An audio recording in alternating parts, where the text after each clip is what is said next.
నమస్తే. నేటి నా మంచి మాట. చెడ్డవారలెప్పుడు చెబుతారు చాడీలు, ఒకని బాగు చూచి ఓర్వలేక చెడును కాపురాలు చెప్పుడు మాటలా,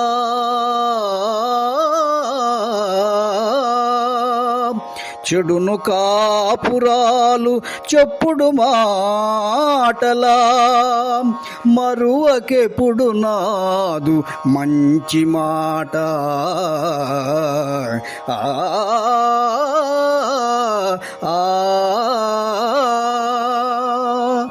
మిత్రులారా, ఎదుటివారి బాగుచూచి ఓర్వలేని అసూయాపరులు వారిలో వారికి అపార్థాలు అపోహలు కలిగేటట్లు చాడీలు చెబుతారు. ఆ మాటల్లో తీయదనానికి మోసపోయి కాపురాలు పాడు చేసుకునే వారిని మనం అక్కడక్కడా చూస్తూ ఉంటాం. చెప్పుడు మాటలు వినడం తప్పకుండా తిప్పలు తెస్తుంది, కాపురాలను కూలుస్తుంది కూడా. కనుక అలాంటి వారిని కనిపెట్టి మసులుకోవాలి.